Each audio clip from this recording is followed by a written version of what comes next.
已经打包好我的东西了，我要去换一个酒店。我觉得这个酒店太欺骗我了，因为他用的是假的照片，而且服务非常不好。我昨天在大厅等了1个小时，就一直在取消，然后他们的人员完全无视我，而且这个空调还漏水，我拿了一个垃圾桶在这接这个漏的水，你看，漏了小半桶了，漏的到处都是，太恐怖了。而且一个人住的这个酒店有点吓人，你知道吗？昨天晚上一直有那种老鼠跑的那种声音，在屋顶上好像嘚嘚嘚嘚嘚那种，好像老鼠跑来跑去的那种声音，太可怕了。退房了，你看看多窄，就是一出门就是一个小电梯，然后一个小楼梯。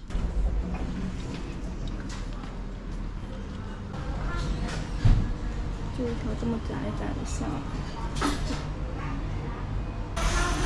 那个窄巷子里的酒店呢，他用了隔壁的大酒店的照片来招商宣传，我非常的生气，我就站在那外面办退房，结果就没办法取消，我就只能去入住了。所以大家一定订酒店的时候不能只看图片，一定要看反馈。而且这个价格也不便宜啊，一晚上150人民币，所以我就觉得自己被欺骗了。我现在去找我今天晚上订的青旅，现在步行走过去，收拾一下，我就开始今天的河内之旅了。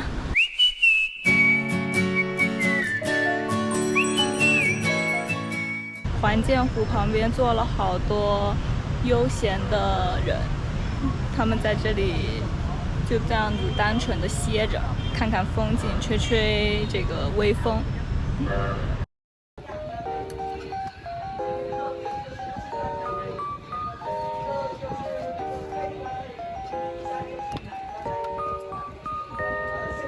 来河内第一个要体验的就是他们的 egg coffee 了，味道没有特别的鲜，我甚至觉得还有点奶香味呢。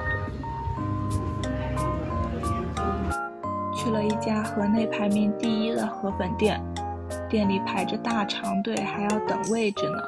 汤特别新鲜，牛肉也是现捞烫的，我还把国内带来的咸鸭蛋也加进去了呢。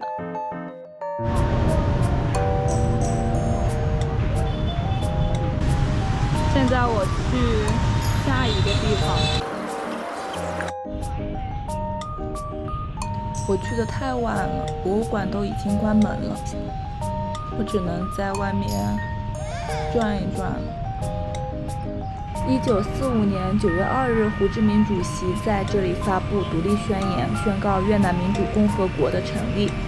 在巴丁广场的西侧呢，就是胡志明主席纪念堂，胡志明先生的遗体就保存在这里面。另一侧的这个标志性建筑是越南国会大楼，游客呢也是可以预约参观的，不过我就没有进去了，因为我现在时间已经挺晚的了。现在是下午5点钟，正好是那个黄昏的时候，这个光线就特别的柔和。在这里拍个照。这栋融合欧洲和东方元素的黄色建筑是总统府，通常是不对外开放的。你看这大街小巷的摩托车，这是东南亚独有的特色。